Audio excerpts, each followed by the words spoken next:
Itu kita punya tradisi ini nggak? Tradisi meranking pembayar pajak nggak punya ya?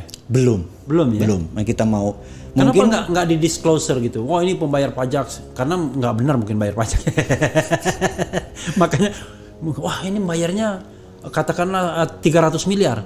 Tapi kayaknya lebih dari 300 miliar deh. kebanyakan perusahaan yang Iya, iya. tapi kalau personal ini kan pajak pribadi kan. Iya, iya. Jadi kalau pajak perusahaan ya biarin lah. Tapi kalau Iya. pajak pribadi ini menarik karena seorang mendadak mau menjadi punya postur di lingkungannya. Oh Pak Haji Anu 4 loh. Ya gila gitu. Itu cukup direspek gitu. Suara Iya, dia cukup direspek. Jadi bukan sekedar Tapi satu berarti suara. Bung Bosman membayar 2 kali pajak berarti. Pajak perseorangan sama pajak perusahaan dong berarti. Dan pajak teks amnesty. Oh tax ikut juga tax amnesty kemarin? Warga negara yang baik saya ini. Karena itu saya bilang saya boleh komplain, saya boleh mengkritik Iya. versi saya sih. Iya. Karena saya merasa porsinya gue lakuin kok Iya, sebagai warga negara, bener nggak? Tapi sobat era sekalian, tax amnesty jilid 2 ini udah berakhir akhir Juni kemarin 30 ya? Juni kemarin. Ya. 30 Juni kemarin. Apa memang untungnya apa tax amnesty 30 Juni kemarin itu? Rekening kita minus kali ya negara ya, karena subsidi harga segala macem. Mereka Jadi perlu. mereka butuh fresh money gitu. Oke lah, kita contribute, Oke. gitu ya. Ya tapi kalau bisa next, jangan lu peres. Lu kasih gua bermain juga jangan too much rule gitu ya. Iya. Harus ini harus itu gitu ya. Yang saya pikir kadang-kadang ya ini mah sikat aja lah gitu. Nah sekali lagi, jadi saya merasa pengusaha kan kita bagi dua, pengusaha besar Iya. dan mikro, kecil dan menengah. Kita bagi dua. Iya. Pengusaha besar itu punya banyak akses finansial. Jadi dia bisa IPO, Iya. dia bisa pinjem bank karena dia punya aset sebagai jaminan. Iya. Jadi Punya ini teman juga. nah ini yang saya mau kritik. Jadi mungkin di channel Abang ini kan banyak politik Iya. angle-nya atau ketatanegaraan. Iya. Tapi di dalam toto negoro, menata negara itu kan bukan politik satu-satunya. Iya. Kita anggap aja kita ambil yang istilah Orde Baru, IPO, Lex, Sosbud, Hankam. Hankam. Jadi ideologi, politik, ekonomi, sosial, budaya, pertahanan, keamanan, anggap 7 pilarnya. GBHN banget ya. Nah, iya kan? Nah, pilar satu politik saat ini kan harusnya cuma 1/7 dari apa yang kita Oke. diskusikan. Oke. Nah, sejak reformasi, sejak 2002 perubahan segala macam, 80% pembicaraan itu terlalu politik. Oke. Menurut Too much saya. politik ya. Too much politik sehingga sosial nggak kepegang, budaya nggak kepegang, ekonomi yang nggak kepegang gitu. Nah, contoh ekonomi ini dulu, kalau kita mau bisnis kita bagus, kita mau pinjam ke bank, ada sebuah kata mantra, yang fardu, yang wajib adalah kita punya kolateral atau jaminan, Oke. gitu ya. Nah, Iya. dulu sebelum peristiwa IMF masuk ke Indonesia, Oke. ada dua caranya. Ada asset based loan, loan berdasarkan Desul, aset. Nah, itu. Yang kedua adalah project based loan, loan pinjaman berdasarkan project. Jadi kalau Bang Levi punya kontrak dari Pertamina suruh ngelas pagar, harganya 1 miliar, itu project. Oke. Kalau kita perlu uang 50%-nya, 500 juta, maka kalau bank sekarang ada jaminan nggak? Oke. Walaupun Itu udah ada project-nya, tetap karena- jaminan. Karena diputus hanya project base, hanya aset based loan yang boleh sekarang di Indonesia. Oke. Dulu ini pun surat berharga ini bisa dikasih berdasarkan Surat project. kontrak project itu bisa dijadikan jaminan. Yang jadi masalah adalah pengusaha besar punya aset, yang kecil menengah mikro nggak punya aset. Fundingnya dari mana kalau dia dapat kerjaan? Iya, iya. Nah ini kita secara sistemik, Iya. ini kita nggak bisa kaya nih. Iya, iya. Kecuali project loan boleh diadakan sehingga kalau Pertamina ngasih project ke mereka ini bisa dijaminin ke bank. Iya. Nah, saya tuh ingin mengusulkan hidupin lagi project based loan Oke. gitu. Ini kita sudah 20 tahun loh project based loan itu tidak boleh. Udah 20 tahun ya? Udah 20 tahun padahal ini contoh. Ini saya kasih contoh supaya sahabat semua yang nonton channel ini memahami the other flip of coin, sisi lain dari koin atau Iya. the dark side of the moon. Kita lihat moon, kita Oke. mau lihat dark side-nya Iya, gitu ya. iya. Nah, kita ingin mengingatkan misalnya nih, saya dapat project misalnya di suatu daerah di Pekanbaru, dapat project kontrak dari Pertamina misalnya. Iya. Proyek itu nilainya 100 miliar.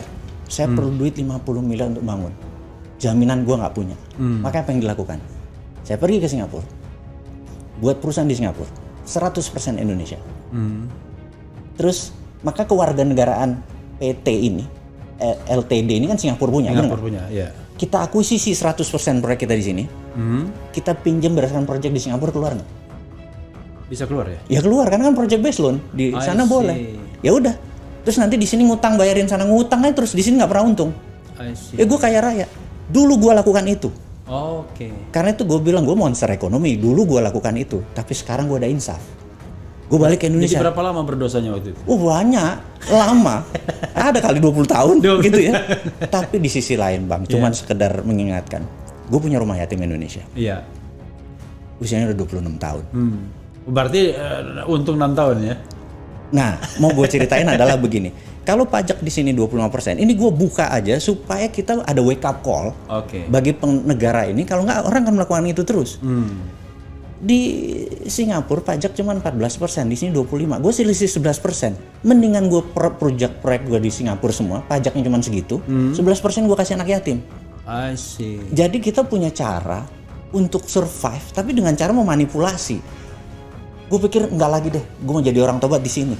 Tapi permudah Jo, istilah kita. Iya, oke. Pakai sulut punya, yang mana ada punya aja. Permudah hal-hal seperti Iya. itu. Karena kita kan taatnya sama duit nih. Kalau Iya. kita pengusaha, bener nggak? Lu bikin susah, gue negara lain, Iya, gitu. iya, iya. Karena uang nggak ada kewarganegaraannya soalnya. Itu. Nah, kira-kira oligar, kira-kira konglomerat, kira-kira orang yang rekeningnya di atas 10 digit, apa taat sama beginian? Enggak, semua main di luar. Iya. Gitu. Nah, mau mereka balik. Itu kan, jangan pajakin yang coro-coro yang kecil-kecil UKM-UKM ini dipajakin. Nggak akan pernah kaya negara kita. Ini dipermudah mereka balik ke negara ini. Kaya kita itu, gitu.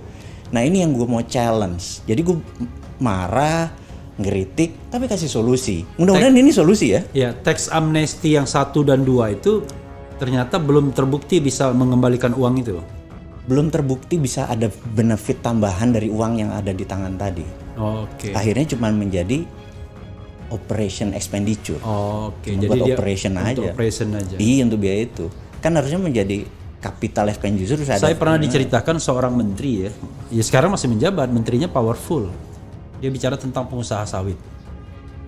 Dia bilang dapat HGU ya 30.000 hektar. Kemudian berdasarkan HG, dan HGU itu gratis, dia cuma bayar-bayar pejabat aja gitu-gitu kan. Begitu tanah HGU-nya dapat, emang tanah itu kosong. Kan ada ini katanya, ada kayu-kayunya. Betul. Kayunya ditebang, dijual, dapat itu 1-2 triliun katanya. Itu buat modal. Lalu tidak hanya buat modal katanya, 1-2 triliun itu parkir di luar negeri, ya cuma untuk operationnya saja Iya, dibawa ke bunganya sini. buat ini, iya.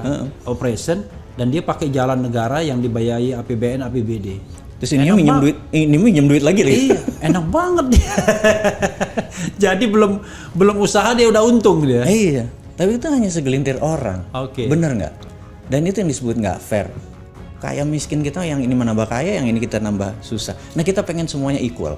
Opportunity-nya ada pada semua orang. Itulah kira-kira Itu kegelisahan pertama. Bung Bosman tahu berapa kira-kira uang kita di Singapura itu jumlahnya? Gini. More or less. Kalau uang beredar saat ini, Iya. katakanlah 6.600 triliun. Iya. Kita tahu yang beredar di kalangan orang yang Up the top 10% itu, Iya. mungkin merupakan 80%-nya. 80%. Ya 30% di sana lah, I see. gitu. Jadi 6.600 itu kayak utang kita ya.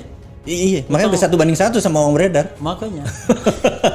Utang luar negeri kita udah 7.000 sekarang. Udah 7.000. Itu kalau belum masuk utang BUMN. Ya, BUMN. Katanya ada juga utang yang nggak dicatatkan. Ada banyak. Makanya kalau dicatatkan kena ini sekian persen dari PDB. Iya, belasan triliun juga.